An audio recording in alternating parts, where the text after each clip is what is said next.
सबको पता है कि हमारी प्रोटैगनिस्ट की एक खास आदत है।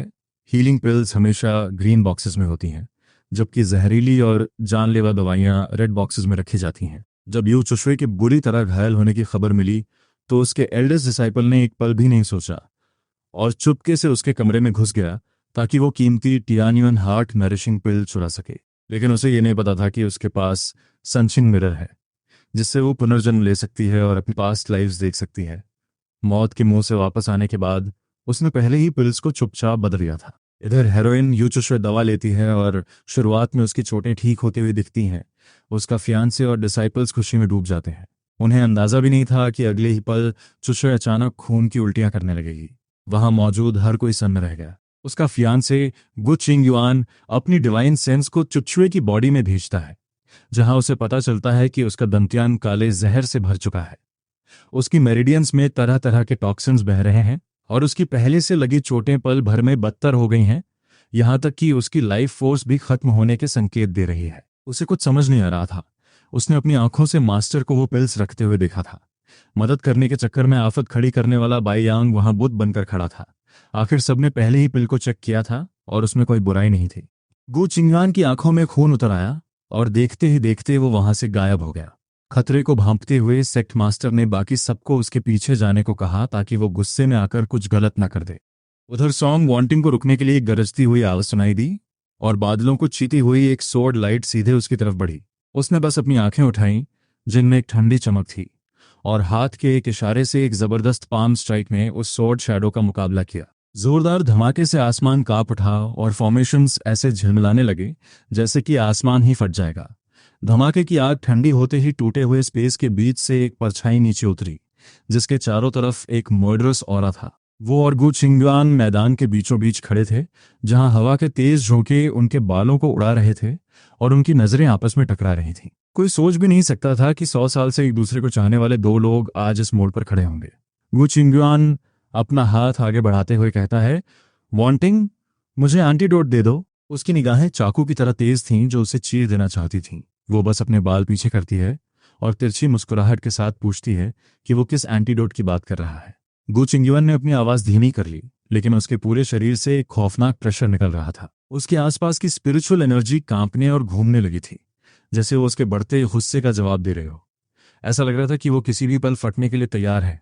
वो मजाक उड़ाते हुए कहती है, मेरे पास एंटीडोट के लिए आए हो? मुझे नहीं पता तुम क्या कह रहे हो। वो गु चिंगुआन की तरफ देखते हुए खेल खेल में कहती है, क्या तुम्हारी चहेती डिसाइपल का सिर्फ दंतेन खराब नहीं हुआ था? कहीं उसे जहर तो नहीं दे दिया गया? वो अपने अंदर की कड़वाहट को दबाने की कोशिश कर रही थी, हालांकि उसके हाथ कांपना बंद नहीं हुए थे। गु चिंगुआन गुर्राते हुए कहता है, तुमने ये जानबूझकर किया है। अगर तुम मेरी जूनियर सिस्टर नहीं होती तो मैं अभी तुम्हारी जान ले लेता। ये सुनकर सॉन्ग वांटिंग जोर जोर से हंसने लगती है, इतना कि वो ठीक से खड़ी भी नहीं हो पा रही थी। वो कहती है, तुम कितने बेवकूफ हो गु चिंगुआन। क्या तुम्हें यकीन है कि तुम अब मुझे हरा भी पाओगे? इसी बीच सेक्ट मास्टर और बाकी लोग जितनी जल्दी हो सके वहां पहुंच रहे थे।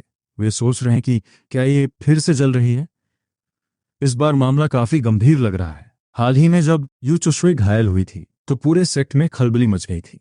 गु चिंगुआन दिन रात चुशवे के पास रहता था, जो जाहिर तौर पर वांटिंग के बर्दाश्त से बाहर था। वे सोचते हैं कि क्या उसका दिल इतना छोटा है? आखिर चुशवे उसकी डिसाइपल ही तो है। उस पर जलन कैसी? इतनी बड़ी हलचल के बाद क्या वांटिंग सच में हमेशा के लिए उसके खिलाफ हो जाएगी? नामुमकिन है। वो तो हमेशा तमाशा करती है, लेकिन गु चिंगुआन का एक प्यार भरा शब्द सुनते ही वो मेमने की तरह उसके पीछे हो लेती है। शर्त लगाओगे? मेरा मानना है कि उसे मनाने में सिर्फ 2 जुमले लगेंगे। दूसरा कहता है, मैं 3 पर दांव लगाता हूं। एल्डर्स से लेकर आउटर डिसाइपल्स तक विंटियान सेक्ट में हर कोई गु चिंगुआन के प्रति वांटिंग की दीवानगी को जानता था। ये बात सबको पता थी। वो हमेशा झुकने वालों में से थी और सबको उम्मीद थी कि वो किसी पल पीछे हट जाएगी। सेक्ट मास्टर ने कड़े लहजे में कहा, जूनियर सिस्टर, तुम बेवकूफ़ी कर रही हो। एंटीडोट हमारे हवाले करो और पहले चुशवे को बचाओ। उनकी आवाज़ में हुक्म का वजन था। वो कहते हैं, अगर चुशवे मर गई तो तुम्हारी साख मिट जाएगी। अपनों के कातिल का ठप्पा लगना कोई छोटी बात नहीं है। इसके अलावा गु चिंगुआन उसे सिर्फ एक स्टूडेंट की तरह मानता है। उसने जोर देकर कहा कि यह सिर्फ एक टीचर का लगाव है और उसे ज्यादा नहीं सोचना चाहिए। अगर वो अब एंटीडोट दे देती है तो कोई उसे दोष नहीं देगा। वो उनकी आलोचना को चुपचाप सुनती रही। आखिरकार उसने अपना सिर झुकाया और मासूमियत से पूछा कि क्या उनकी बातें खत्म हो गई हैं। लोगों की पूरी टोली यहाँ सिर्फ उंगलियां उठाने आई थी, फिर भी वो दावा कर रही थी कि उसे पता ही नहीं कि क्या हुआ है। ये वाकई नाइंसाफी थी। उसकी आवाज़ में एक शरारत थी जब उसने उन्हें याद दिलाया कि वो तो पिल पहले ही ले चुकी है। वो सोचती है कि ये लोग उसे अब भी परेशान क्यों कर रहे हैं। तभी बायांग दौड़ता हुआ आया और चिल्लाने लगा कि सॉन्ग वांटिंग इंसान कहलाने के लायक नहीं है। उसने इल्ज़ाम लगाया कि उसने जानबूझकर पिल्स बदल दी थीं क्योंकि उसे पता था कि चुशुए को उनकी ज़रूरत है। सॉन्ग वांटिंग के होठों पर एक मुस्कान आ गई। उसने बायांग से पूछा कि क्या वो अपनी औकात भूल गया है, जो अपने से बड़े से इस तरह बदतमीजी से बात कर रहा है। उसने सवाल किया कि असल में हैवान कौन है। आखिर उसने शुरू से ही कह दिया था कि पिल खत्म हो चुकी है। तब उन्होंने उसकी बात नहीं मानी और अब जब चीजें बिगड़ गई हैं तो वो उसे दोष देना चाहते हैं। अचानक उसका अंदाज बदल गया और मुस्कुराहट गायब हो गई। वो पूछती है कि क्या उन्हें सच में लगता है कि सॉन्ग वांटिंग को इतनी आसानी से डराया जा सकता है। उसके नासेंट सोल स्टेज का भयानक प्रेशर बाहर निकला और बिना किसी रहम के बाईं पर टूट पड़ा। अभी चिल्लाने वाला लड़का अचानक ढेर हो गया। वो जोरदार आवाज के साथ जमीन पर गिरा और वजन के नीचे उसकी हड्डियां चरमराने लगी। वो उसे देखने के लिए अपना सिर तक नहीं उठा पाया था। वो कहती है, एक मामूली ऐरे गैरे की हिम्मत कैसे हुई मेरे सामने चिल्लाने की। प्रेशर के एक और झटके के साथ बायांग की सांसें उखड़ गईं। उसे खून की उल्टी करने पर मजबूर होना पड़ा और उसका चेहरा पल भर में सफेद पड़ गया। वो जमीन पर हाथ टिकाकर खुद को संभालने की कोशिश कर रहा था। उसकी नसें फूल गई थीं और उसकी आंखों में ऐसी नफरत थी जो जिस्मानी तौर पर महसूस की जा सकती थी। अगर नजरों से कत्ल हो सकता तो वो उसे चीर डालता। उसने अपनी भौहें चढ़ाते हुए पूछा कि क्या वो अब भी संतुष्ट नहीं है। लेकिन जैसे ही वो दोबारा वार करने के लिए आगे बढ़ी, सेक्ट मास्टर ने उसे रोकने के लिए कदम बढ़ाया। उन्होंने गुजारिश की कि वो रुक जाए क्योंकि यू चुचवे पहले से ही खतरे में है और वो बाईयान को खोने का जोखिम नहीं उठा सकते। वांटिंग ने पूछा कि क्या वो उसके अपने जूनियर्स को सजा देने के तरीके में दखल देना चाहते हैं। अपनी अथॉरिटी को सबके सामने चुनौती मिलते देख सेक्ट मास्टर चिढ़ गए। उन्होंने गुस्से में कहा कि बायांग सिर्फ घबराया हुआ था और उसकी जुबान फिसल गई। एक ताकतवर मास्टर को एक मामूली डिसाइपल के मुंह नहीं लगना चाहिए। सॉन्ग वांटिंग जोर से हंसी और पूछने लगी कि क्या यह सच में सिर्फ जुबान का फिसलना था। उसने हाथ हिलाया और एक चमकती हुई वाटर स्क्रीन दिखाई दी। उसमें साफ दिख रहा था कि कैसे बायांग चुपके से पिल पवेलियन में घुसा और कैसे उसने अपने लिए दवा चोरी की। सारा सच सबके सामने था। भीड़ का नजरिया फौरन बदल गया और बायांग का चेहरा काला पड़ गया। डिसाइपल्स हैरानी में फुसफुसाने लगे कि अंकल बाय ने मास्टर सॉन्ग की पिल्स चोरी की हैं। कोई हैरानी नहीं कि वो इतनी गुस्से में थी। सब जानते थे कि मास्टर सॉन्ग आमतौर पर अपने डिसाइपल्स को लेकर कितनी प्रोटेक्टिव थी। उन्होंने पहले कभी उनके खिलाफ एक कड़वा शब्द तक नहीं बोला था, तो जाहिर है कि इस बार सब्र का बांध टूट गया होगा। सेक्ट डिसाइपल्स सिर्फ अपना सिर हिला सकते थे। बाईयांग का ये बर्ताव बर्दाश्त से बाहर था और कईयों को लगा कि उसे अपनी करनी का फल मिल रहा है। वांटिंग सेक्ट मास्टर की तरफ मुड़ी और पूछा कि जब बायांग ने उससे चोरी की है तो क्या उसे सजा देने का हक भी नहीं है। अगर वो उसे पीट पीट कर मार भी डाले तो उसे ये सहना होगा। इन शब्दों के साथ वो नहीं रुकी। उसने सीधे बायांग पर एक जबरदस्त पाम स्ट्राइक मारी जिससे वो हवा में उड़ गया। फर्श पर खून फैल गया और उस वार से उसकी कई हड्डियां टूट गईं।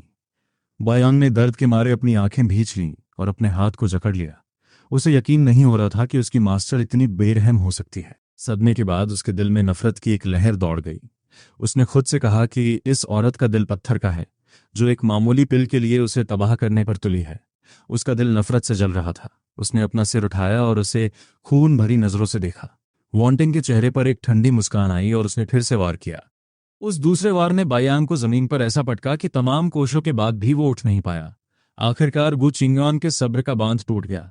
उसने इल्जाम भरी नजरों से उसकी तरफ देखा और ठंडी आवाज में पूछा कि वो ऐसी कब से हो गई। उसने दावा किया कि जलन ने उसे इतना अंधा कर दिया है कि उसने अपने ही साथी को मरने के लिए छोड़ दिया और उस पर जहर देने का इल्जाम भी लगाया। उसने उसे अपनी ही डिसाइपल के प्रति इतनी क्रूर होने के लिए खौफनाक कहा। यह सुनकर वांटिंग फिर से हंसी। उसने उसे पाखंडी कहा और पूछा कि वो ये शराफत का नाटक क्यों कर रहा है। सच तो यह है कि उसका यह दिखावा अब पुराना हो चुका है। उसने इशारा किया कि वो वही शख्स है जिसने फियांसे होने के बावजूद अपनी पाली हुई डिसाइपल के लिए दिल में प्यार छुपा रखा है। उसने कहा कि वो खुद नीच हरकतें कर रहा है फिर भी उसका नाम बदनाम करने की कोशिश कर रहा है। इल्जाम मढ़ने में उसे वाकई महारत हासिल थी।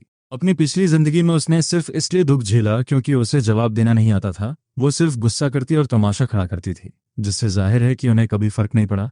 आसपास की भीड़ इस खुलासे से सन्न रह गई। एक मास्टर का अपने डिसाइपल के लिए ऐसा एहसास होना अकल्पनीय था। भीड़ गु चिंगवान को अविश्वास से देख रही थी और फुसफुसा रही थी कि मास्टर और डिसाइपल के बीच ऐसा रिश्ता किसी बदनामी से कम नहीं है। सेक्ट मास्टर घबरा गए और वांटिंग से बात बंद करने को कहा, इससे पहले कि वो गू चिंगुआन की साख पूरी तरह मिट्टी में मिला दे। वो चाहते थे कि उसका मुंह सिल दें, लेकिन वांटिंग ने एक ठंडी हंसी के साथ अपनी आंखें सिकोड़ी और खामोश गू चिंगुआन की तरफ मुड़ी। उसने उसे सीधे चुनौती दी और पूछा कि क्या उसमें कसम खाने की हिम्मत है। उसने कहा कि अगर वो झूठ बोलता है तो उसकी कीमत ये होगी कि यू चुशुए फिर कभी नहीं जागेगी। उसने उसे ललकारा कि देखे उसमें ये कसम खाने का जिगरा है या नहीं। उसके इस आक्रामक रुख ने गू चिंगुआन को अपनी तलवार पर पकड़ मजबूत करने के लिए मजबूर कर दिया। उसका किलिंग इंटेंट हवा में जहरीली घास की तरह फैल गया, लेकिन आखिर में उसकी कसम खाने की हिम्मत नहीं हुई। सच तो यह है कि उसकी खामोशी ने सब कुछ बयान कर दिया था। वहां इतनी शांति छा गई कि एक सुई गिरने की आवाज भी सुनी जा सकती थी, और यहां तक कि बाईयांग भी गू चिंगुआन को सदमे में देख रहा था। सेक्ट मास्टर और एल्डर्स के चेहरे पीले पड़ गए। आंगन में मौजूद हर आंख गू चिंगुआन को गुनहगार की तरह देख रही थी। उनकी नजरों में निराशा और सदमा था, और गू चिंगुआन ने बस अपनी आंखें बंद कर ली। ये राज उसे लंबे समय से तड़पा रहा था। उसे हमेशा से पता कि एक दिन ये सबके सामने आएगा, और उसने कई बार अपने दिमाग में ये मंजर सोचा था। उसे बस ये उम्मीद नहीं थी कि ये तब होगा जब चुशुए की जान दांव पर लगी होगी। वो चिल्लाया और पूछा कि क्या उसका बोलना खत्म हो गया, और उसे बचाने की मांग की। उसकी इस ढिठाई पर वांटिंग को हंसी आ गई। वो सोचने लगी कि आखिर सब कुछ करने के बाद भी उसमें मदद मांगने की हिम्मत कहाँ से आई। उसने उससे पूछा कि उसे उस औरत को बचाने के लिए कहने का क्या हक है जिसने उसका रिश्ता बर्बाद किया। गू चिंगुआन आखिरकार अपना आपा खो बैठा और उसे चुप होने के लिए कहा। उसने अपनी तलवार उठाई, उसके हाथ कांप रहे थे, और दावा किया कि चुकशुए दुनिया की सबसे खूबसूरत और पाक रूह है। उसने कहा कि वो वांटिंग की तरह खुदगर्ज या मतलबी नहीं है, और वो कभी किसी का बुरा नहीं चाहेगी। उसने धमकी दी कि अगर उसने फिर से चुकशुए की बेइज्जती की तो वो अपनी शराफत भूल जाएगा। वांटिंग मजाक उड़ाते हुए आगे बढ़ी। उसने उसे नीचा दिखाते हुए याद दिलाया कि कैसे उसने बड़ी मिन्नतें करके उसे मनाया था, और सिर्फ सॉन्ग फैमिली का साथ पाने के लिए शादी का प्रस्ताव रखा था। उसने अपना बचाव करते हुए कहा कि उसे तब प्यार का मतलब नहीं पता था। उसने दलील दी कि उसने अपनी पारिवारिक ममता को प्यार समझ लिया था, और उसका प्रस्ताव उस वक्त सच्चा था। वांटिंग को यह सफाई बहुत मजेदार लगी, खासकर यह देखते हुए कि उसका दिल कितनी जल्दी जवान यू चुशुए की तरफ खिंच गया। जब चुशुए पहले पहल सेक्ट में आई थी तो वो सिर्फ 5 साल की थी, यानी वो एक बेटी की तरह थी जिसे गू चिंगुआन ने बड़े होते देखा था। अपनी ही डिसाइपल के लिए ऐसी भावनाएं रखना खौफनाक और घिनौना था। वांटिंग सेक्ट मास्टर और एल्डर्स की तरफ मुड़ी और पूछा कि क्या उन्होंने सब सुन लिया। उसने ऐलान किया कि उसने सॉन्ग वांटिंग ने कभी गू चिंगुआन का बुरा नहीं चाहा। ये वही था जिसने अपनी वफादारी बदली और उसे धोखा दिया। उसने वहां मौजूद हर किसी को गवाह बनाया और अपनी तलवार एक ही झटके में म्यान से बाहर निकालते हुए गू चिंगुआन के साथ अपनी सगाई आधिकारिक तौर पर तोड़ दी। वांग अपने बालों को एक झटके में काट देती है और ऐलान करती है कि वो आज इसी वक्त अपने सारे रिश्ते और अपनी बेट्रोदल खत्म कर रही है। ये देखकर सेक्ट मास्टर दंग रह जाते हैं। वो वांग को समझाने की कोशिश करते हैं कि वो जल्दबाजी में कोई फैसला न ले। वहीं आसपास खड़े डिसाइपल्स की तो हैरानी का ठिकाना ही नहीं रहता। गू चिंग इनकी आंखें गुस्से से सिकुड़ जाती हैं, और अपनी सोड पर उसकी पकड़ इतनी मजबूत हो जाती है कि उसके नकल सफेद पड़ जाते हैं। वो उससे पूछता है कि क्या उसने सच में इस बारे में सोच लिया है। वो उसे चेतावनी देता है कि अभी भी पछताने के लिए बहुत देर नहीं हुई है। अगर वो सिर्फ माफी मांग ले और चिंगशुई को ठीक कर दे तो वो इस एंगेजमेंट को बनाए रखने के लिए तैयार है। वो वहां ऐसे खड़ा है जैसे कोई बहुत बड़ा बलिदान दे रहा हो, जिसे देखकर सच में किसी को भी घिना जाए। वांग अपनी बात पर अड़ी रहती है और साफ कह देती है कि उसने अपना मन बना लिया है। उनकी एंगेजमेंट अब खत्म हो चुकी है और उसे अब उसके प्यार के खोखले वादों की कोई परवाह नहीं है। गू चिंगुआन एकदम सुन्न रह जाता है। उसे यकीन नहीं होता कि वो सच में सब कुछ खत्म करना चाहती है, जबकि वहां मौजूद लोगों को समझ आ जाता है कि इस बार उसका गुस्सा कोई मजाक नहीं है। सेक्ट मास्टर बीच में पड़ने की कोशिश करते हैं और कहते हैं कि उन्हें इस बारे में आराम से बात करनी चाहिए, क्योंकि वो इतने सालों से साथ हैं। बाकी लोग भी उसकी हाँ में हाँ मिलाते हैं और कहते हैं कि इतनी दूर जाने की जरूरत नहीं है, क्योंकि तकनीकी तौर पर उसके और यीचिंग शुए के बीच किसी भी तरह का रिश्ता होना मुमकिन ही नहीं है। उनकी बातें सुनकर वान निंग एक तंज भरी हंसी हंसती है और बद्दुआ देती है कि उनकी आने वाली 18 पीढ़ियों को भी ऐसी ही फालतू स्थितियों का सामना करना पड़े। एल्डर्स अब अपना बचाव करने लगते हैं और कहते हैं कि वो तो बस उसके भले के लिए बोल रहे थे, और उसे उनकी सलाह की कद्र न करने के लिए एहसान फरामोश बताते हैं। वो दलील देते हैं कि वो सिर्फ हंगामा खड़ा कर रही है और बाद में सुलह के लिए खुद गिड़गिड़ाती हुई आएगी, जैसे कि यह सब सिर्फ उसका एक नखरा हो। उसकी बद्दुआ से उन्हें काफी ठेस पहुंचती है और उन्हें लगता है कि वो अपना गुस्सा उस आदमी पर निकालने के बजाय उन पर गलत तरीके से निकाल रही है। वो उन्हें तिरछी नजरों से देखती है और चुप रहने को कहती है, ये साफ करते हुए कि उसकी पर्सनल लाइफ में दखल देना उनका काम नहीं है।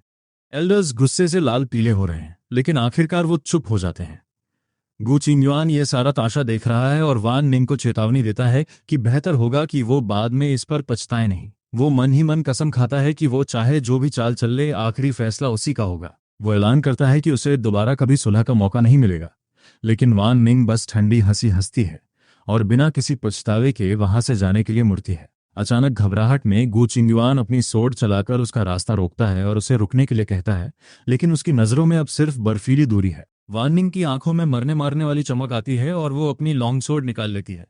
हवा में उनकी तलवारें पूरी शिद्दत के साथ टकराती हैं। हवाएं तेज चलने लगती हैं, जैसे उन्हें भी आने वाली तबाही का एहसास हो गया हो। खतरे को भांपते हुए सेक्ट मास्टर का चेहरा डर से पीला पड़ जाता है।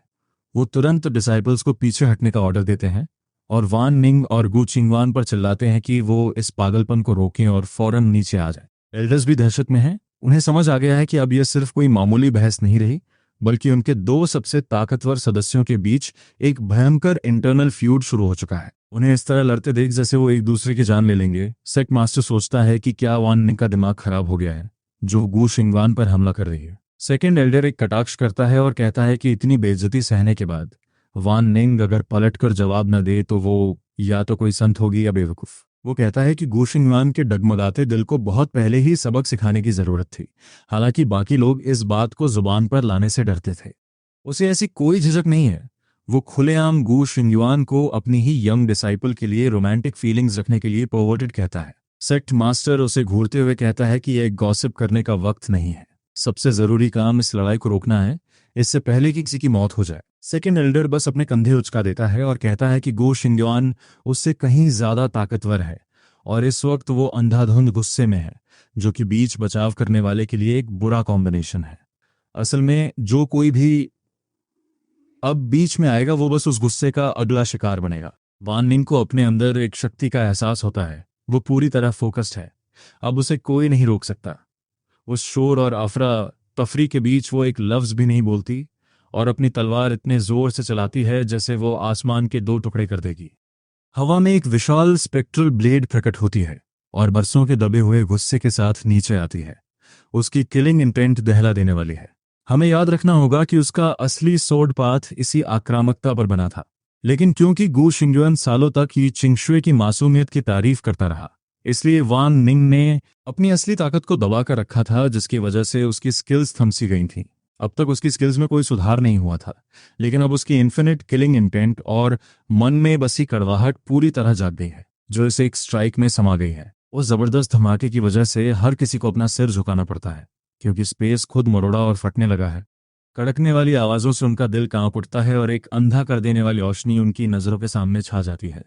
जब वो आखिरकार अपनी आंखें खोलते हैं तो गु चिंगयुआन को आसमान से सीधे नीचे गिरते हुए देखते हैं।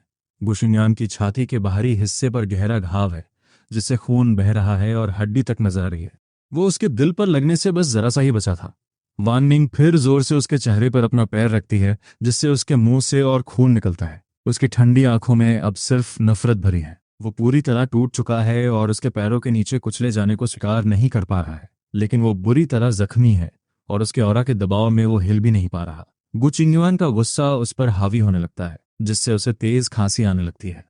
वो अपने दांत भींचकर नफरत भरी नजरों से ऊपर देखता है और सोचता है कि ये कैसे मुमकिन है। वो लड़की जो उसके पीछे पीछे घूमती थी और उसे खुश करने की कोशिश करती थी, अब पूरी तरह खत्म हो चुकी है। उसके सामने खड़ी ये औरत उसे एक अजनबी की तरह लगती है, जिससे उसकी नफरत और बढ़ जाती है। वान निंग अपने पैर से दबाव और बढ़ाती है, जिससे गु चिंगयुआन का चेहरा एकदम बिगड़ने लगता है और वो काफी बदसूरत दिखने लगता है। वो उससे कहती है कि अगर वो संतुष्ट नहीं भी है तो भी उसे यह सब सहना होगा। अगर वो उसके साथ के डिसाइपल्स ना होते तो अब उसे बोलने का मौका तक नहीं मिलता। इसके साथ ही वो उसके चेहरे पर एक जोरदार लात मारती है, जिससे वो कई मीटर दूर जाकर गिरता है। डिसाइपल्स यकीन नहीं कर पाते और सोचते हैं कि क्या उनकी आंखें धोखा दे रही हैं कि एंसेस्टर सॉन्ग ने उसे इस तरह पटक दिया। कुछ लोग तो उसकी ताकत से काफी प्रभावित भी होते हैं। गु चिंगयुआन दर्द सहते हुए धीरे धीरे अपने पैरों पर वापस खड़ा होता है। उसकी मुट्ठियां कसी हुई हैं और उसकी नजरों में जिल्लत साफ दिख रही है। उसने उसे पकड़ने और चिंगशुआ को ठीक करने के लिए मजबूर करने का सोचा था, लेकिन अब वो सारे प्लान्स धुएं की तरह उड़ गए हैं। फिर भी उसे लगता है कि चिंगशुआ की जान बचाना जरूरी है। गु चिंगयुआन कदम दर कदम वान निंग की तरफ वापस आता है। उसकी आंखें खून जैसी लाल हैं और नफरत से भरी हैं। फिर अचानक एक आवाज के साथ उसके घुटने टिक जाते हैं और वो उसके सामने घुटनों के बल बैठ जाता है। वो उससे भीख मांगते हुए कहता है, चिंगशुआ को बचा लो, मैं तुमसे मिन्नत करता हूँ। उसकी आंखों में आंसू हैं और अपनी डिसाइपल को खोने का खौफ साफ दिख रहा है। कभी ऊंचा और ताकतवर कहलाने वाला एंसेस्टर गू आज अपने ही बराबर के साथी के सामने घुटने टेक रहा है। ये मंजर सबको सदमे में डाल देता है। गहराई में वान निंग के दिल में एक बार फिर दर्द उठता है, लेकिन ये दर्द नहीं बल्कि एक विडंबना है। उसे एहसास होता है कि अगर गु चिंगवान शुरू से ही अपनी भावनाओं को लेकर इतना ईमानदार होता तो शायद वो इतनी कड़वाहट से न भरती। शायद उसने बहुत पहले ही उसे छोड़ दिया होता, क्योंकि उसका भी अपना प्राइड है। फिर भी उसने बार बार बहानों के पीछे छिपना चुना। उसके लगातार इनकार ने उसके शक और नफरत को बढ़ावा दिया, जिससे वो खुद को धोखा देने पर मजबूर हो गई। अब वो उसकी गिड़गिड़ाती आंखों में देखती है और धीरे से अपना सिर झुकाती है। वो अपना हाथ बढ़ाकर गु चिंगयुआन के चेहरे को छूती है और सोचती है कि वो सच में इसे पूरी तरह तबाह कर देना चाहती है। सच कहें तो इसमें उसका क्या कसूर? अचानक उसके नुकीले नाखून उसके गाल को चीर देते हैं, जिससे उसकी गोरी त्वचा पर खून से लथपथ एक गहरा घाव बन जाता है। गु चिंगयुआन दर्द से कराह उठता है। वो ऊपर देखता है तो उसे ऐसी आंखें मिलती हैं जो साक्षात नर्क से लौटकर आई हो। उसका हाथ फिर खतरनाक तरीके से उसके गले पर आकर टिक जाता है। गु चिंगयुआन एकदम सुन्न हो जाता है और 1 इंच भी हिलने की हिम्मत नहीं करता। उनके चारों ओर खड़े डिसाइपल्स की सांसें थम जाती हैं और वो बिल्कुल खामोशी से ये सब देखते हैं। ठीक जब सबको लगता है कि वो उस पर जानलेवा हमला करने वाली है, वान निंग अचानक पीछे हट जाती है और खड़ी हो जाती है। वो उस लड़की को बचाने के लिए तैयार हो जाती है। हालांकि वो उसे चेतावनी देती है कि एक बार जब वो इंसान बच जाए तो वो पछताए नहीं। गु चिंगयुआन के चेहरे पर खुशी की लहर दौड़ जाती है। वो जल्दी से खड़ा हो जाता है और वान निंग आगे कहती है कि वो सिर्फ कोशिश कर सकती है और आखिरी नतीजे की जिम्मेदारी उसकी नहीं होगी। गु चिंगयुआन पागलों की तरह सिर हिलाता है। उसके दिमाग में बस यही है कि जब तक वो मदद के लिए तैयार है, उसकी सही हुई हर जिल्लत की कोई कीमत नहीं है। तभी वान निंग बहुत तेज रफ्तार के साथ नजरों से ओझल हो जाती है। गु चिंगयुआन अपने दर्द को नजरअंदाज करता है, एल्डर्स की तरफ एक नजर डालता है और तुरंत उसके पीछे भागता है।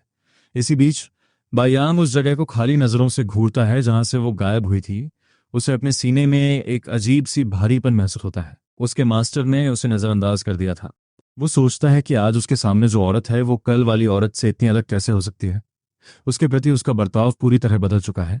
वो खुद से कहता है कि उसने कुछ गलत नहीं किया। उसे लगता है कि वो उस लड़की को आसानी से बचा सकती थी, फिर भी उसने उसके अंकल को इतना शर्मिंदा होने पर मजबूर किया। वो इस नतीजे पर पहुंचता है कि वो वाकई बहुत दुष्ट है। लु नानफेंग और एनजे पास आते हैं और बाईयांग को सलाह देते हैं कि वो उसके सामने जाकर घुटने टेककर माफी मांग ले। उन्हें लगता है कि उसका दिल नरम है और थोड़े से अच्छे शब्द सब कुछ ठीक कर देंगे। बाईयांग किसी तरह खड़ा होता है और कोशिश करने का फैसला करता है। अपने होठों से खून पोंछने के बाद वो उनके पीछे पीछे लंगड़ाते हुए चल पड़ता है। उधर हम देखते हैं कि वान निंग ये चिंगशु के जहर की जांच कर रही है। उसकी आंखों में एक ठंडी चमक आती है। बिस्तर पर पड़ी लड़की की त्वचा सूखी हुई छाल जैसी हो गई है और उसकी जीवन शक्ति कम होने के साथ साथ चेहरे पर झुर्रियां पड़ गई हैं। जिस तरह उसकी लाइफ फोर्स एक मरते हुए पेड़ की तरह खत्म हो रही है। उससे यह कंफर्म हो जाता है कि यह वही जहर है जो उसने लगाया था। वान निंग एक पिल निकालती है और उसे उस लड़की को खिला देती है। ये पिल उस जहर को खत्म कर सकती है, लेकिन क्योंकि पहले के घाव बहुत गहरे थे, इसलिए जहर उसकी मेरिडियंस में काफी अंदर तक पहुंच चुका है, जिससे परमानेंट डैमेज हो गया है। अब वो कभी पूरी तरह ठीक हो पाएगी या नहीं, ये उसकी किस्मत पर निर्भर करता है। ये सुनकर गु चिंगयुआन के माथे पर बल पड़ जाते हैं और वो पूछता है कि क्या सच में उसे पूरी तरह ठीक करने का कोई तरीका नहीं है। वो उस पर सवाल उठाता है और कहता है कि एक अल्केमी ग्रैंड मास्टर जिसकी मेडिकल स्किल्स इतनी शानदार हों, वो एक मामूली जहर को पूरी तरह बेअसर करने में कैसे फेल हो सकती है। सच कहें तो उसकी यह मांग वाकई हैरान करने वाली है। वान निंग रूखेपन से जवाब देती है कि अगर उसके पास कोई बेहतर तरीका है तो किसी और काबिल इंसान को ढूंढ ले। इसी के साथ वो बाकी बची हुई पिल्स गु चिंगयुआन की तरफ फेंक देती है। वो लंबे डग भरते हुए वहां से निकल जाती है और पीछे गु चिंगयुआन घबराहट में खांसता रह जाता है। वो पीछे मुड़कर नहीं दिखती, एक पल के लिए भी नहीं।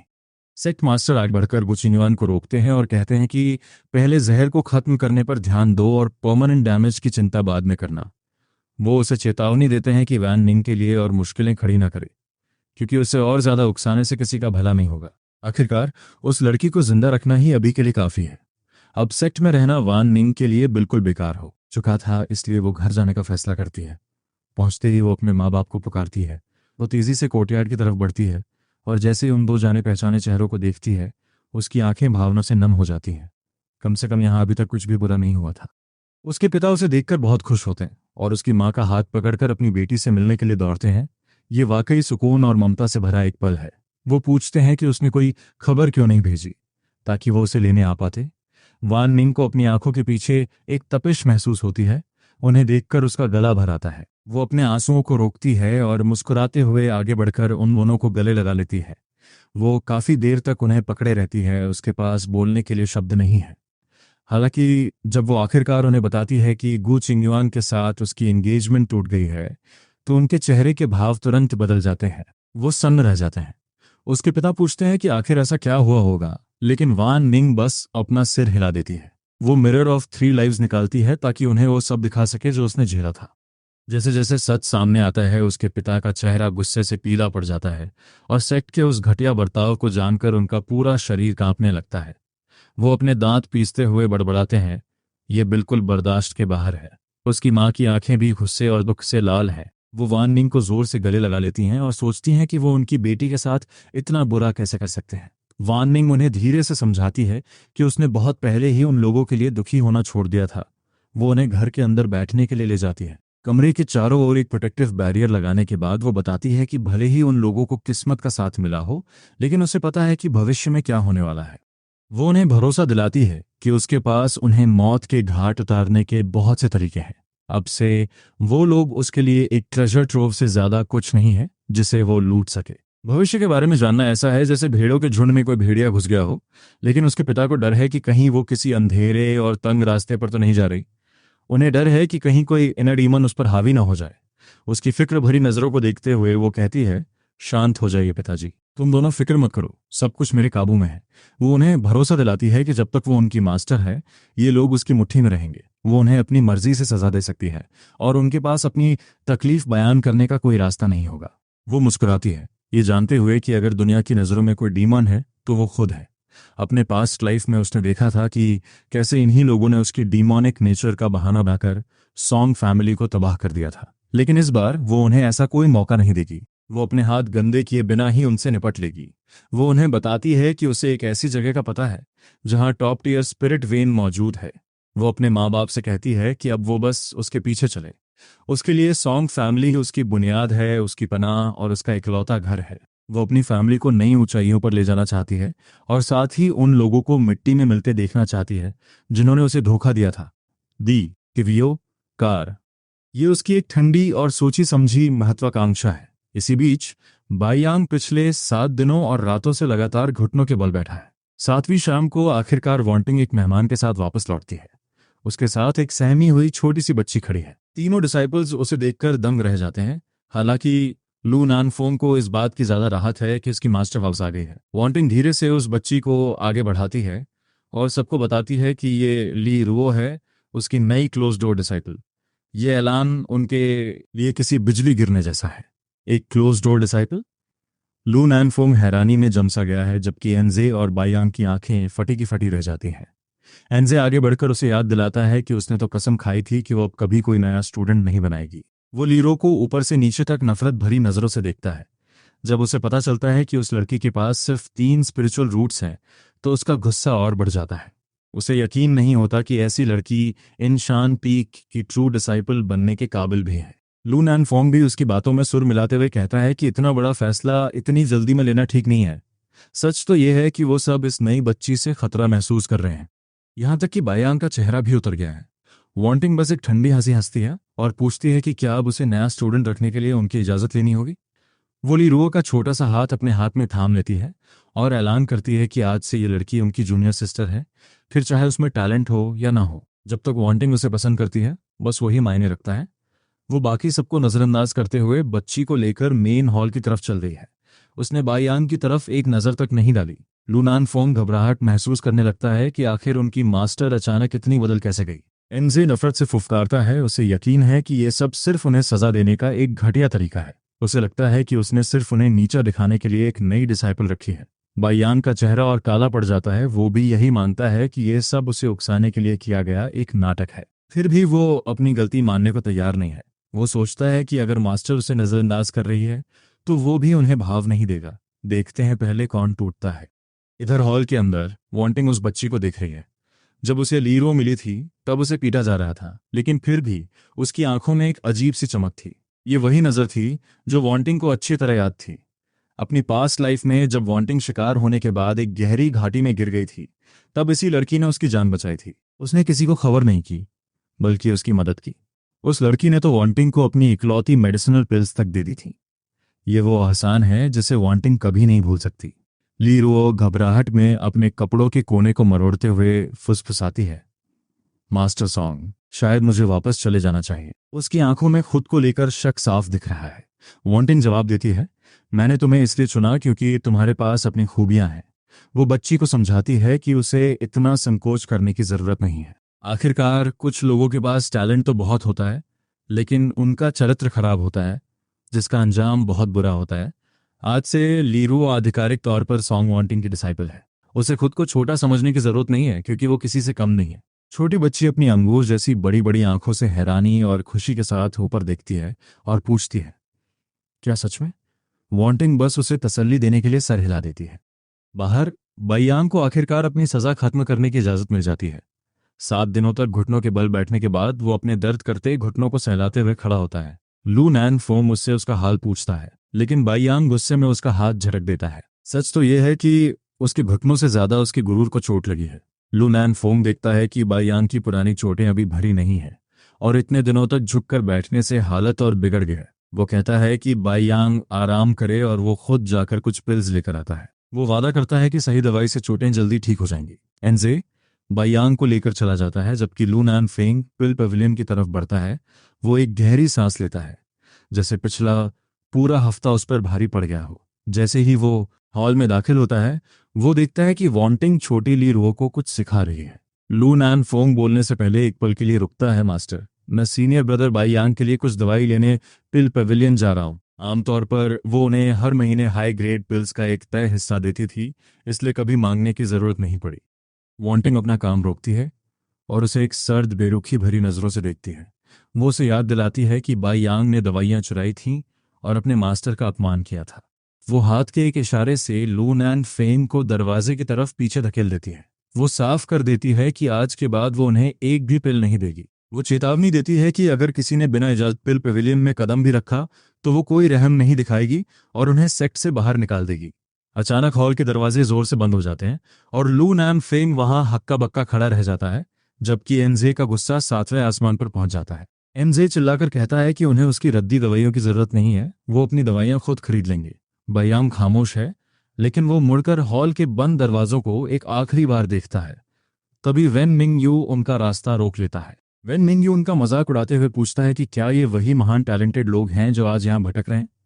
एनजे आग बबूला होकर चिल्लाता है कि वो यहाँ दवाइयां खरीदने आए हैं और उसे रास्ते से हटने को कहता है। वेन मिंग यू नाटक करते हुए हैरान होने का ढोंग करता है और कहता है कि उन्हें कुछ खरीदने की क्या जरूरत जब आंट सॉन्ग सब कुछ मुफ्त में दे देती हैं। फिर वो जानबूझकर याद दिलाता है कि कैसे एक एहसान फरामोश लड़के ने दवाइयां चुराई और किसी की जान लेने ही वाला था। वो सीधे सीधे कहता है कि अगर वो आंट सॉन्ग की जगह होता तो ऐसे नमक हराम को एक दाना भी न देता। इसी बात पर एनजे आपा खो देता है और दोनों के बीच एक भयानक लड़ाई शुरू हो जाती है। लू नैन फोंग घबराहट में अपने हाथ पैर मार रहा है और अपने बड़े भाई से इस लड़ाई को रोकने की मिन्नतें कर रहा है। बयान का चेहरा गुस्से से तमतमा जाता है और वो आगे छलांग लगाता है, लेकिन लड़ाई रोकने के बजाय वो एनजे को एक तरफ धकेल देता है और खुद वेन मिंगयू के सामने आ जाता है। वो गुस्से में पूछता है, क्या तुम्हें लगता है कि कमजोरों पर हाथ उठाकर तुम कोई हीरो बन गए हो? उसकी तलवार म्यान से बाहर निकल आती है और उससे एक खौफनाक कातिलाना एहसास, मर्डरस इंटेंट झलक रहा है। पिछले कुछ दिनों का सारा दबा हुआ गुस्सा अब बाहर निकल रहा है। लू नैन फोंग का चेहरा पीला पड़ गया है। उसे समझ आ गया है कि बाइयांग अब अपना आपा खो चुका है। पुराने वक्त में बाइयांग कभी वेन मिंगयू जैसे लोगों की तरफ देखता तक नहीं था, लेकिन अब एनजे पीछे से शोर मचा है कि इस कचरे को कुचल दो। लू नैन फोंग बुरी तरह घबराया हुआ है और तभी लान लू वहां आ पहुंचता है। ये सारा तमाशा रुकता है और सबको सेक्ट नेता के दरबार में ले जाया जाता है। दरबार के अंदर बायांग अपनी मगरूर आंखों के साथ खड़ा है। तभी वांटिंग एक चटक लाल लिबास में वहां पहुंचती है, जैसे उसे किसी बात की कोई फिक्र ही ना हो। उसके आते ही बायांग अपनी नजरें फेर लेता है और एनजे उसे ऐसे घूरता है जैसे वो उसकी दुश्मन हो। वांटिंग मन ही मन उनके इस बर्ताव पर हंसती है। उसे पता है कि एक टैलेंटेड इंसान जो तमीज ना सीखे वो सिवाय एक बर्बादी के और कुछ नहीं है। वो बैठती है और सेक्ट नेता से पूछती है कि उसे यहाँ क्यों बुलाया गया है। उसके सामने उसका पुराना प्रतिद्वंदी लानलू बैठा है, जो बढ़ा चढ़ाकर बताने लगता है कि कैसे बाई यांग और एनजे ने बदतमीजी की। लानलू दलील देता है कि जरूरत से ज्यादा लाड़ प्यार ने इन शिष्यों को बिगाड़ दिया है और अब सेक्ट नेता को इन पर सख्ती करनी ही होगी। सेक्ट नेता सर पकड़कर वांटिंग की तरफ देखता है और उसका पक्ष जानना चाहता है, जबकि कमरे की हर आंख उसी पे टिकी है।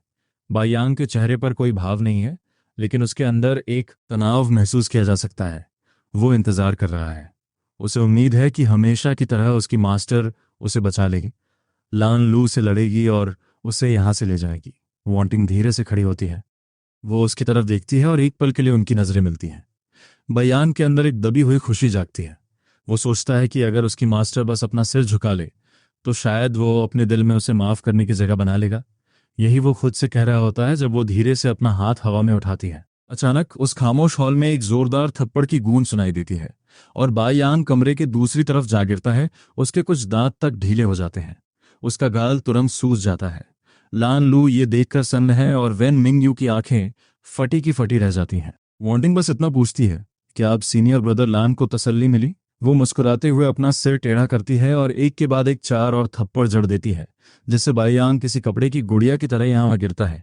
वो जमीन पर जोर से गिरता है और उसका गुरूर उसके होश के साथ ही चकनाचूर हो जाता है। उसे आखिरकार एहसास होता है कि अब वो उसकी पसंदीदा नहीं रही। एनजे चिल्लाते हुए बीच में कूदता है और हैरानी से पूछता है कि वो बाहर वालों की मदद क्यों कर रही है, जबकि उसका बड़ा भाई अभी तक अपनी चोटों से उबर नहीं पाया है। वो उसे पत्थर दिल कहता है, लेकिन बदले में उसे एक और भी भारी थप्पड़ मिलता है। सच तो यह है कि इस सारे फसाद की जड़ वही था। एक और वार के साथ घायल एनजे बेहोश होकर गिर पड़ता है। पूरे हॉल में मौत जैसी खामोशी छा जाती है और लान लू वांटिंग को ऐसे देखता है जैसे वो पागल हो गई हो। वांटिंग एक प्यारी सी मुस्कान के साथ पूछती है कि क्या उसे बेहतर महसूस हो रहा है, और अगर नहीं तो वो जारी रख सकती है। लान लू हड़बड़ाते हुए कहता है कि वो पूरी तरह संतुष्ट है। वांटिंग को थोड़ी निराशा होती है, लेकिन फिर उसे अपना किरदार याद आता है। एक विलनस होने के नाते उसे लॉजिक की क्या जरूरत जब वो बस एक्शन ले सकती है। वो अपना हाथ उठाती है और उस ग्रुप को कुछ और थप्पड़ रसीद कर देती है। बेहोश एनजे को 2 और वार पड़ते हैं। बायांग फिर से हवा में होता है और यहाँ तक कि सहमे हुए लू नैन फेंग को भी उसके हाथ का स्वाद चखना पड़ता है। उसे पागल करार देते हुए लान लू गुस्से में बाहर निकल जाता है और वेन मिंग यू भी उसके पीछे भागता है। सेक्ट नेता बस अपना माथा पकड़कर रह जाता है। वांटिंग अपनी भौहें चढ़ाती है और जमीन पर पड़े उन तीनों को देखती है। वो कहती है कि चूंकि बायांग ने दवाइयां चुराई थीं, इसलिए वो बस अपने शिष्यों को सबक सिखा रही है। वो तंज कसती है कि पहले उसे उनकी गपशप से फर्क नहीं पड़ता था, लेकिन अब पड़ता है। सेक्ट नेता को एक और सरदर्द महसूस होता है। ये वाकई एक पेचीदा मामला है। वांटिंग अपना स्कर्ट ठीक करती है और वहां से चल देती है। उसका लाल लिबास किसी अकेली नाव की तरह दूर जाता हुआ दिखाई देता है। बायांग एक कांपता हुआ हाथ आगे बढ़ाता है, जैसे उस रोशनी की एक आखिरी झलक पाना चाहता हो, लेकिन उसकी हिम्मत जवाब दे जाती है। वो बस उसे जाते हुए देख सकता है। जैसे ही वो उसे बिना मुड़े जाते हुए देखता है, बायांग के सीने में एक तेज चुभन भरा दर्द होता है। उसकी रक्षा करने वाले मास्टर के पुराने शब्द उसके कानों में गूंजते हैं, लेकिन अब वहां सिर्फ एक डरावनी खामोशी है। वो अपना सीना पकड़ लेता है और उसी तरफ टकटकी लगाकर देखता रहता है जहां वांटिंग गायब हुई थी। सेक्ट नेता नीचे पड़े तीनों शिष्यों को देखता है और बेबसी से आ भरते हुए बायांग से कहता है कि इस बार गलती वाकई उनकी थी। वो उन्हें सलाह देता है कि वो जाकर जूनियर सिस्टर सॉन्ग से माफी मांगे ताकि उन्हें सुधरने का मौका मिले। लेकिन बायांग की आंखों में नफरत देखकर सेक्ट नेता का चेहरा सख्त हो जाता है। वो उन्हें चेतावनी देता है कि अगर उसके अपने शिष्यों ने कभी किसी बाहरी इंसान के लिए उसे धोखा दिया तो उनका अंजाम इससे भी बुरा होगा। वो साफ कहता है कि वांटिंग ने तो फिर भी नरमी दिखाई है। जैसे ही इस घटना की खबर फैलती है, भीड़ खुशी से शोर मचाने लगती है। इसी बीच ज़ो लाइफेंग में गु चिंगयुआन उस जहर को दबाने में ई चुशवा की मदद कर रहा है जो उसके शरीर में फैल रहा है। शाहो शांग खबर देने पहुंचता है और खबर सुनते ही ई चुशवा बेचैन हो जाती है और पूछती है कि क्या बायांग ठीक है। उसके पीछे गु चिंगयुआन का ऑरा डगमगा जाता है और वो खांसने लगता है। शाहो शांग, जो अपने दोस्त की हालत देखकर चिढ़ा हुआ है, उसे अपनी कानों पर यकीन नहीं होता। वो ठंडे स्वर में जवाब देता है कि वो लड़का मरा नहीं है, जिस पर ये चुशवा अफसोस जताते हुए कहती है कि ये सब उसी की गलती है कि उसे उस दवाई की जरूरत पड़ी। शाहो शांग कहना चाहता है कि उसके पिल सिचुएशन का इससे कोई लेना देना नहीं है, पर गु चिंगयुआन उसे अपनी बात पूरी करने से पहले ही टोक देता है। अपने दोस्त की कमजोरी पर आग बबूला होकर शाहो शांग वहां से चला जाता है, लेकिन गु चिंगयुआन उसके पीछे जाता है और पूछता है कि आखिर उसे उस लड़के में दिखता क्या है। चुशवा जोर देकर कहती है कि वो बहुत दयालु है और सबसे अलग है। गु चिंगयुआन थोड़े रूखे लहजे में कहता है कि वो लड़का तो यहाँ तक मानता है कि all living beings are equal है। शाओ शांग अपना आपा खो देता है और सॉन्ग वान निंग के बारे में पूछता है, क्या गु चिंगयुआन वाकई उस ब्रोकन एंगेजमेंट को आगे बढ़ाने वाला है। गु चिंगयुआन अड़िग है और कहता है कि उनके बीच अब कोई गुंजाइश नहीं बची। शाओ शांग उसे चेतावनी देता है कि उसे खोने का पछतावा जरूर होगा। शाओ शांग उसे घूरते हुए कहता है कि अगर एंगेजमेंट खत्म हो चुकी है तो गु चिंगयुआन को बुरा नहीं लगना चाहिए अगर वो खुद वान निंग को परस्यू करे। गु चिंगयुआन सदमे में सुन रह जाता है। चारों तरफ की हवा जैसे रुक सी जाती है और वो अपनी मुट्ठियां भींच लेता है। सच तो यह है कि उसे इस मोड़ की उम्मीद नहीं थी। आखिर में वो खुद को संभालते हुए कहता है कि अब वान निंग के साथ जो भी हो उससे उसका कोई वास्ता नहीं है। शाहो शांग बस मुस्कुराता है और उसे कहता है कि इन शब्दों पर बाद में पछताना मत। उधर यांग शाओफन की चोटी पर बाई यांग काफी देर तक संघर्ष करने के बाद आखिरकार खड़ा होता है और लंगड़ाते हुए वान निंग के मेन हॉल की तरफ बढ़ता है। शिखर पर पहुंचते ही उसके कदम रुक जाते हैं। वहां अब एक बिल्कुल नया 3 स्टोरी कोर्टयार्ड खड़ा है, जिसके चारों तरफ सुंदर फूल और पेड़ हैं। हम देखते हैं कि वान निंग बड़े ही प्यार से ली रुओ के सिर को सहला रही है। ये देखकर बाईयांग के अंदर गुस्से और हार की एक लहर दौड़ जाती है और वो उनके करीब आता है। जैसे ही बाईयांग नजदीक आता है, वांटिंग उसकी तरफ देखे बिना ही रूखेपन से पूछती है कि वो यहाँ क्या कर रहा है। वो अपनी भड़ास को दबाता है और सिर झुकाकर उसे मास्टर कहता है। वो बड़ी मुश्किल से माफी मांगते हुए कबूल करता है कि पिल्स चोरी करना उसकी गलती थी। ये सुनकर वांटिंग बस मजाक उड़ाते हुए हंसती है, जिसकी आवाज में एक तेज और तीखापन है। उसकी आंखों में तिरस्कार भरा है, जैसे वो सोच रही हो कि कुछ लोग सिर्फ जिल्लत से ही सीखते हैं। वो उसे बताती है कि अगर वो पिल्स के लिए आया है तो इस नाटक की कोई जरूरत नहीं है। अपनी कलाई के एक झटके से वो एक पिल बॉटल उसके पैरों के पास फेंक देती है और इसे एक रिवॉर्ड बताती है। वो बॉटल जमीन पर लुढ़कती हुई उसके बूट से टकराती है। बाईयांग अचानक अपना सिर ऊपर उठाता है। उसके चेहरे पर हैरानी, उलझन और नफरत का मिला जुला भाव है। वांटिंग बस इतना पूछती है कि क्या उसके लिए वो एक बॉटल काफी नहीं है। वो दूसरी बॉटल भी उसकी तरफ फेंकती है और कहती है कि यह तो यकीनन काफी होनी चाहिए। बाईयांग नीचे देखता है। उसकी आंखों में नफरत और अपमान की आग जल रही है, पर गहराई में एक बड़ा डर उसे घेरे हुए है। उसकी नजरों से हमेशा के लिए गिर जाने का डर। वो उसकी तरफ एक आखिरी नजर डालता है और भारी मन से वहां से चला जाता है। उसके जाने के बाद ली रुओ धीरे से अपनी मास्टर को आवाज देती है। वांटिंग उस छोटी बच्ची की तरफ देखती है और पूछती है कि क्या उसे लगता है कि उसकी मास्टर जालिम। ली रुओ अपना सिर हिलाती है और कहती है कि वांटिंग दुनिया की सबसे अच्छी इंसान है। फिर भी वांटिंग कहती है कि उसने उस लड़के को जख्मी भी किया और जलील भी। सच तो यह है कि चूंकि वांटिंग उसके साथ दयालु है, ली रोअर उसे हमेशा best person under heaven he मानेगी, चाहे वो दूसरों के साथ कैसा भी बर्ताव करे। ये शब्द वांटिंग के दिल पर ठंडी फुहार की तरह लगते हैं। इसी बीच जैसे जैसे ग्रेट हेवन असेंबली नजदीक आ रही है, पूरा विंटियन सेक्ट हलचल से भर गया है। पहाड़ के रास्ते में ये चुकशोंग वांटिंग को रोकता है और उसे ठहरने के लिए कहता है। वांटिंग रुक जाती है। उसके चेहरे पर एक ठंडी और जानलेवा नफरत छिपी है और वो पूछती है कि उसे क्या चाहिए। वो सीनियर ब्रदर बाईयांग वाली बात के लिए माफी मांगता है और कहता है कि वो सब उसकी गलती थी। वो गिड़गिड़ाता है कि वो उस लड़के से और नाराज न हो। वांटिंग एक ठंडी हंसी हंसती है। वो उसे बीच में ही काटते हुए पूछती है कि क्या वो ये मान रहा है कि चोरी के पीछे उसी का हाथ था। ये चकशोंग पागलों की तरह सिर हिलाते हुए इस बात से इनकार करता है। वांटिंग जवाब देती है कि अगर ऐसा है तो बाईयांग के मामलों से उसका कोई लेना देना नहीं है। वो उसे एक हिकारत भरी नजर देती है और आगे बढ़ जाती है। अगर इन लोगों के पास हिडन अपॉर्चुनिटीज न होती तो वो उन्हें बहुत पहले ही खत्म कर देती। वो सोचती है कभी कभी न मरने से ज्यादा दर्दनाक होता है। ईचुशवा उसे जाते हुए देखता है और अपना निचला होंठ चबाता है। मन ही मन कसम खाता है कि एक दिन वो उससे आगे निकल जाएगा। वो जल्दी से खुद को संभालता है और अपने चेहरे के भाव बदल लेता है। वो बाईयांग के कोर्टयार्ड की तरफ जाता है और खुद से कहता है कि भले ही गलती उसकी है, पर जूनियर एंड सॉन्ग को इतनी कड़ी सजा नहीं देनी चाहिए थी। वो जोर से सोचता है कि क्या उसके दिल में जरा भी रहम नहीं है। जब वो ऊपर देखता है तो पाता है कि बाईयांग अपनी ही सोच में खोया हुआ है। वो हाथ बढ़ाकर उसे धीरे से हिलाता है। बाईयांग हकीकत में वापस आता है और उसे घूरते हुए पूछता है कि उसने उनकी मास्टर से आखिर क्या कहा। ईचुशवा उसकी आंखों में वो तेजी देखकर सहम जाता है। ईचुशवा अपना होंठ चबाते हुए बताता है कि उसने जूनियर एंड सॉन्ग से माफी मांगी और मिन्नत की कि वो अपना गुस्सा बाईयांग पर न निकाले, पर वो वाकई बहुत गुस्से में लग रही थी।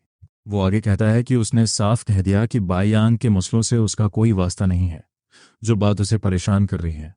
आखिर उनके करीबी रिश्ते को देखते हुए उसे इसमें शामिल क्यों नहीं होना चाहिए। सच तो यह है कि वो एक मास्टर से ज्यादा एक कंट्रोलिंग मदर की तरह बर्ताव करती है, जो हर छोटी चीज को कंट्रोल करना चाहती है। बायांग ने तीखे लहजे में पूछा कि क्या ये उसके ही शब्द थे। वो ये चुशवा को गौर से देखता है, जो सिर हिलाकर हाँ कहता है, हालांकि उसे बायांग का यह बर्ताव थोड़ा अजीब लगता है। बायांग अपना होठ चबाता है और उसे चैन मिलता है। शायद उसकी मास्टर अभी भी उसकी फिक्र करती है, इसीलिए उसने ई चुशवा को दूर रहने की चेतावनी दी। वो ई चुशवा को कोर्टयार्ड के अंदर ले जाता है, पर उसकी पिल्स लेने से मना कर देता है। ई चुशवा बेचैन हो जाता है और उसे याद दिलाता है कि ग्रेट हेवन असेंबली ने बस कुछ ही दिन बचे हैं। वो पूछता है कि जख्मी हालत में बाईयांग कंपटीशन में कैसे लड़ेगा, पर बाईयांग बस एक ठंडी नज़र के साथ अपना सिर हिला देता है। वो सोचता है कि शायद उसकी चोटें देखकर उसकी मास्टर को उस पर तरस आ जाए। वो खुद से कहता है कि चोट खाकर भी वो किसी नहीं हारेगा। वो अपनी मास्टर को दिखाना चाहता है कि वो कितना एक्सेप्शनल है। उसके दिमाग में सिर्फ वही उसका गर्व बनने के काबिल है, जबकि लीरो तो कुछ भी नहीं है। और इस तरह आखिरकार ग्रेट हेवन असेंबली का दिन आ ही गया। जैसे ही हर सेक्ट के जीनियसेस इकट्ठा होते हैं, हम देखते हैं कि वेनिंग और गु चिंग युआन एक दूसरे से काफी दूर अजनबियों की तरह खड़े हैं। जब बाहर के लोग उनकी वेडिंग डेट के बारे में पूछते हैं, तो सेक्ट नेता बड़ी तेजी से उन सवालों को टाल देता है। इसी बीच यी चुशवी गु चेंगयुआन के पीछे खड़ी है और नीचे की भीड़ की रश्क भरी नजरों का आनंद ले रही है। वो आत्मविश्वास से भरी है, इस बात से बिल्कुल अनजान कि नीचे मौजूद डिसाइपल्स कानाफूसी कर रहे हैं कि गु चेंगयुआन की पसंद कितनी घटिया हो गई है। एक डिसाइपल भद्दे तरीके से कहता है कि कुछ लोगों को सिर्फ वही चीजें पसंद आती हैं जिन्हें उन्होंने अभी तक आजमाया ना हो, जबकि गु चेंगयुआन गुस्से में अपनी भौहें सिकोड़ लेता है। उसे डर है कि कहीं चुशवी को सच में पता चल जाए। उसे एहसास होता है कि वो भीड़ की जुबान बंद नहीं कर सकता। वांटिंग एक तरफ बैठी है, उसका चेहरा बिल्कुल सपाट है। उसके पीछे उसके तीनों डिसाइपल्स आज कुछ ज्यादा ही शांत हैं। अंजे लगातार 2 बार मार खाने के बाद अब कुछ बोलने की हिम्मत नहीं कर रहा।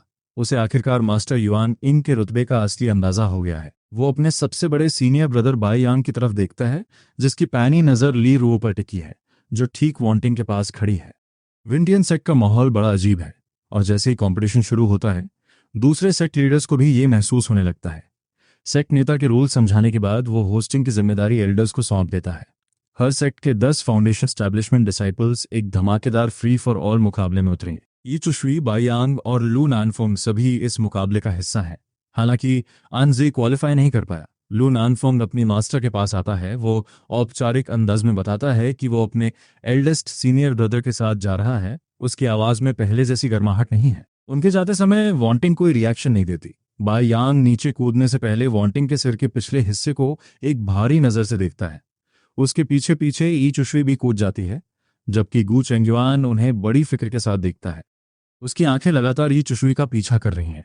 मन ही मन उसे यकीन है कि अगर वांटिंग ने दखल न दिया होता तो उस लड़के के जख्म अब तक भर चुके होते। वो उसकी तरफ एक तिरस्कार भरी नजर से देखता है। वांटिंग इस तनाव को महसूस करती है और अपनी नजरें हटा लेती है, हालांकि उसकी अंदरूनी मुस्कान और गहरी हो जाती है। अगर वो शुरू होने से पहले ही इतना दुखी है, तो बाद में उसका रिएक्शन कैसा होगा। ये चुशवी को तड़पते हुए देखना यकीनन उसके बर्दाश्त से बाहर होगा। वो बड़े आराम से अपनी कुर्सी पर पीछे की ओर झुक जाती है।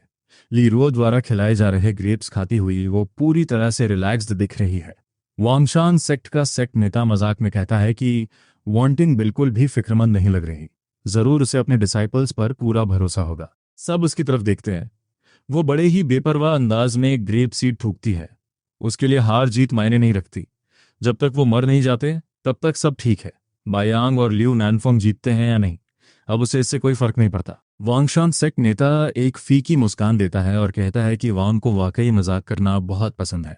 जैसे ही क्योटिक फ्री फॉर ऑल का पहला राउंड शुरू हुआ है, भीड़ का ध्यान बन जाता है। वांटिंग उधर देखती तक नहीं बल्कि एक पिक्चर बुक उठाकर पढ़ने लगती है। विंडियन सेक्ट नेता की पलकें झुंझलाहट में फड़कने लगती हैं, हालांकि वो खुलेआम उसकी आलोचना नहीं कर सकता। प्लेटफॉर्म पर बायांग, यी चुशवी और ल्यू नानफोंग लड़ रहे हैं। वो अपने दुश्मनों को खदेड़ने के लिए एक शानदार तालमेल के साथ काम करते हैं, पर ये लगातार मिलने वाली जीतें बायांग को रत्ती भर भी खुशी नहीं दे पाती। कम से कम आज तो नहीं। ऊपर ऊंचे मंच पर मौजूद उस शख्सियत ने एक बार भी उसकी तरफ मुड़कर नहीं देखा। जैसे ही वो धमाकेदार मुकाबला खत्म हुआ, सिर्फ 20 डिसाइपल्स मैदान में बचे थे। विंटियन सेक्ट की तरफ से सिर्फ बाईयाओ और 2 अन्य लोग ही बचे थे। सेक्ट मास्टर का ऑरा शांत बना रहा। भले ही यी चुशुई और बाई याओ दोनों जख्मी थे। लॉर्ड्स ड्राइंग के दूसरे राउंड में बाई याओ और यी चुशुई आगे बढ़ गए, जबकि लियू नानफंग बाहर हो गया। ऊपर से वो बड़े ही ठंडे और बेपरवाह अंदाज में देख रही थी। अब तक सब कुछ बिल्कुल वैसे ही चल रहा था जैसा ओरिजिनल स्टोरी में था। मेन लीड्स होने के नाते उनका हारना तो तय ही नहीं था। फाइनल्स उनका मंच होने वाला था, जहां वो मुकाबला ड्रॉ करेंगे और टॉप स्पॉट साझा करेंगे। उसी पल से उनकी शोहरत पक्की हो जाती। वो अपने बालों के सिरे से खेलती है, उसकी आंखों में एक ठंडी चमक कौंधती है। अगर वो उसे आगे बढ़ने के लिए एक सीढ़ी की तरह इस्तेमाल करना चाहते हैं, तो उन्हें देखना होगा कि क्या वो इसकी इजाजत देती है। मुकाबला अब अपने आखिरी और अहम मोड़ पर पहुंच गया। टॉप 3 स्पॉट्स के लिए अब सिर्फ 5 लोग बचे थे, और जाहिर है कि बाई याओ और यी चुशुई उनमें शामिल थे। यी चुशुई का मुकाबला वांगजिन सेक्ट के शी वनजुन से निकला, जबकि 7 स्टार्स सेक्ट के लू शान का सामना बाई याओ से होना था। इसी बीच वांगशान सेक्ट के डिसाइपल को बाय मिल गया। उन दोनों ने तब एक समझौता किया। वो दोनों एक साथ लड़ते हुए फाइनल्स तक पहुंचेंगे। जैसे ही मैच शुरू हुआ, यी चुशुई के स्किल्स लाजवाब थे और उसकी मूवमेंट्स बहुत ही नजाकत भरी थीं। एल्डर्स उसकी टैलेंट और इनसाइट की तारीफ किए बिना नहीं रह सके। उसका नेचुरल टैलेंट वाकई काबिले तारीफ है। एक बार वो मैच्योर हो जाए तो उसका भविष्य असीम होगा।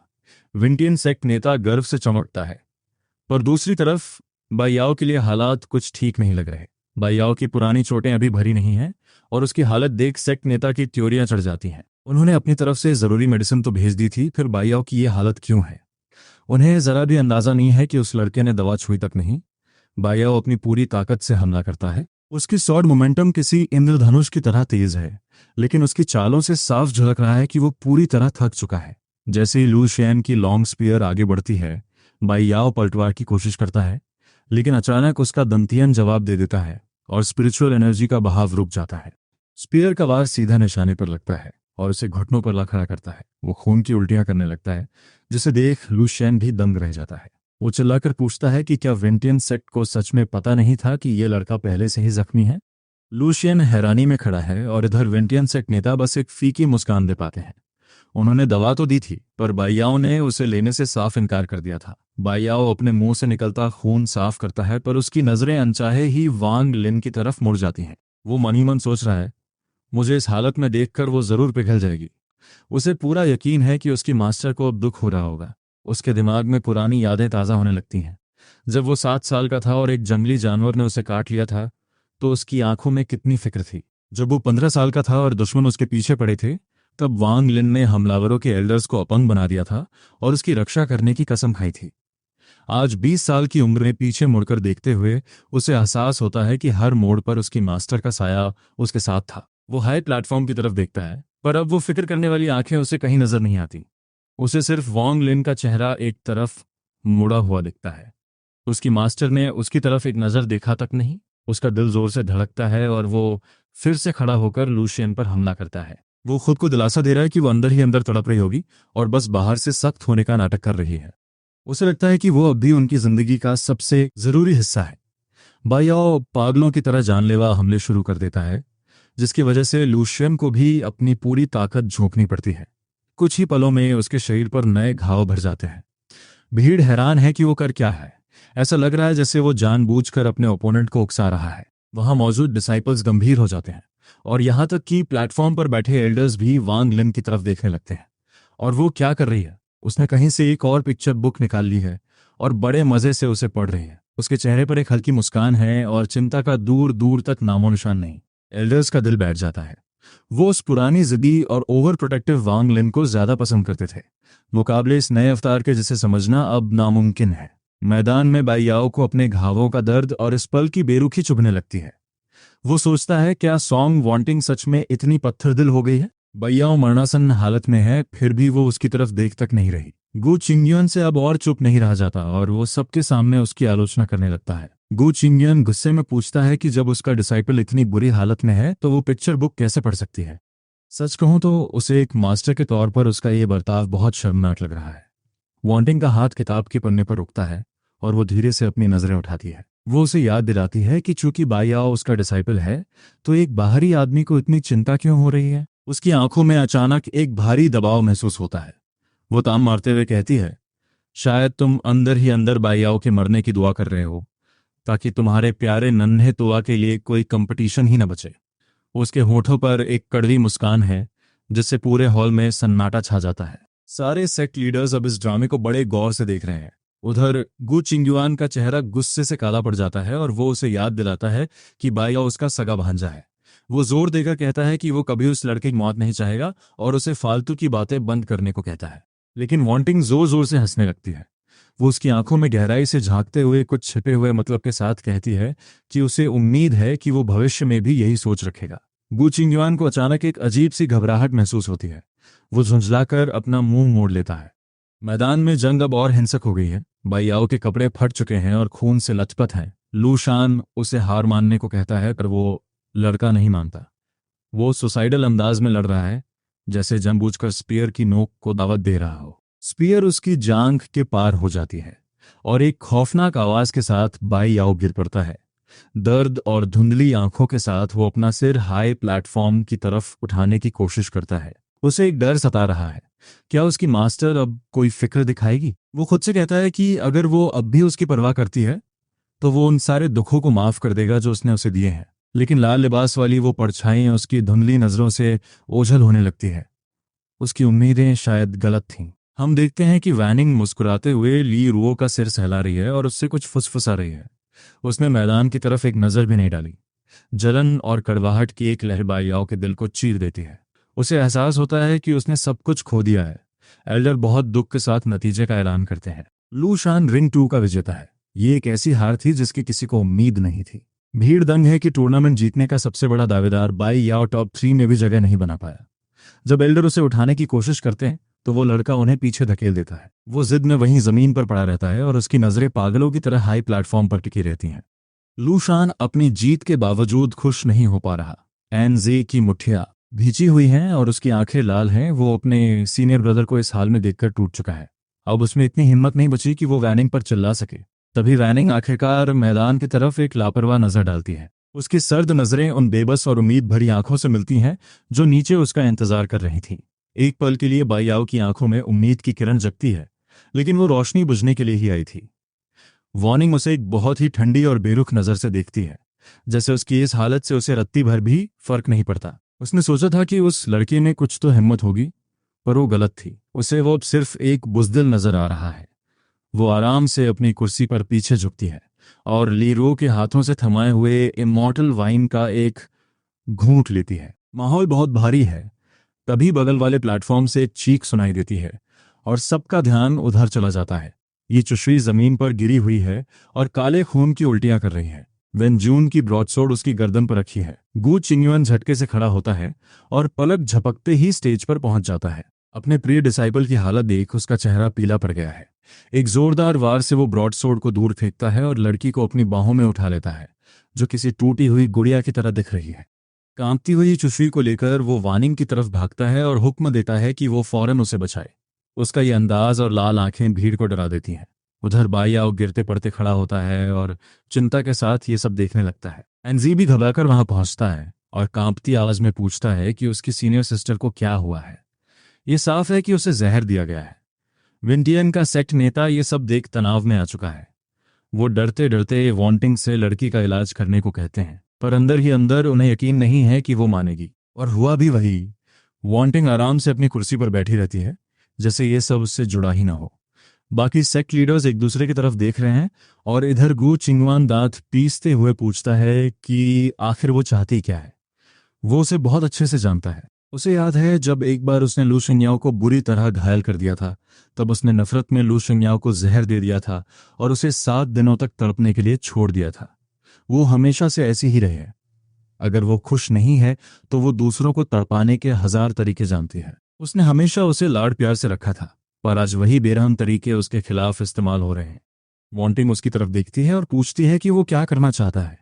वो अपनी टांगे मोड़कर शान से बैठती है और कहती है कि एक ग्रेट ट्रू लॉर्ड को एक मामूली फाउंडेशन एस्टैब्लिशमेंट डिसाइपल पर हमला करना शोभा नहीं देता। वो याद दिलाती है कि वेन जून ईमानदारी से जीता था, पर गु चिंगयुआन ने अपनी डिसाइपल को बचाने के लिए उस लड़के को चोट पहुंचाई। गु चिंगयुआन के पास कोई जवाब नहीं है। वो रूखेपन से कहता है कि वो बाद में माफी मांग लेगा, लेकिन पहले वांटिंग को उस लड़की को बचाना होगा। वांटिंग बस मुस्कुरा देती है और अपना सिर हाथ पर टिकाकर पूछती है कि क्या वो उसे फिर से मारना चाहता है अगर उसने मना कर दिया तो। बाहर के संप्रदायों के लोग ये सुनकर चौंक जाते हैं। गु चिंगयुन सन्न रह जाता है और कहता है कि उसका उसे मारने का कभी कोई इरादा नहीं था। वांटिंग की मुस्कान गायब हो जाती है जब उसे याद आता है कि कैसे उसने कभी उससे गिड़गिड़ाकर भीख मांगी थी कि सॉन्ग फैमिली को नुकसान न पहुंचाए और उसकी जान बख्श दे। वो उसकी जूनियर सिस्टर थी और उसकी प्रेमिका भी, पर तब उसने सिर्फ पत्थर दिल नजरों से उसे देखा था और कहा था कि उसकी जूनियर सिस्टर कब की मर चुकी है। उन्होंने ही उसे इस मोड़ पर लाकर खड़ा किया और आज वही उसे जज करने की हिम्मत कर रहे हैं। वो चिंगयुआन ने खुद उसे फू शेनशिंग रोप से बांधा था और उसके अपने चेले बाई याओ ने उसकी छाती में तलवार घोंपी थी। शुरू करने से पहले आज का पहला टारगेट सेट करते हैं। इस वीडियो पर 2K लाइक्स का एम। अगर आपको ये जर्नी पसंद आ रही है, अगर हर एपिसोड आपको फील होता है, तो लाइक बटन दबाओ और 2K का टारगेट मिलकर कंप्लीट करते हैं। आपका एक लाइक सिर्फ बटन नहीं, ये प्रूफ है कि आप इस स्टोरी का पार्ट हो। चैनल को सब्सक्राइब करके बेल ऑन कर दो ताकि हर नया एपिसोड, हर नया ट्विस्ट सबसे पहले आप तक आए। और हाँ, आज का सबसे इंपॉर्टेंट मिशन, हर इंसान एक वीडियो को 3 टाइम्स हाइप कर सकता है, तो अभी के अभी 3/3 हाइप पॉइंट्स कंप्लीट करो। ये सिर्फ नंबर्स नहीं हैं, ये डिसाइड करेगा कि नेक्स्ट एपिसोड फुल पावर के साथ आएगा या नहीं। इतनी मेहनत और टाइम लगता है हर एपिसोड में। अगर सपोर्ट स्ट्रांग रहा तो सीरीज और भी इंटेंस होगी, लेकिन अगर रिस्पॉन्स वीक रहा तो शायद ये जर्नी यहीं रुक सकती है या फिर आगे सिर्फ मेंबर्स के लिए कंटिन्यू होगी। डिसीजन आपके हाथ में है। 2K लाइक सेम कंप्लीट करो, 3/3 हाइप फिनिश करो, लाइक और सब्सक्राइब करो और कमेंट में लिखो मिशन कंप्लीट। ये सिर्फ चैनल नहीं, हमारी कम्युनिटी का पावर मोमेंट है।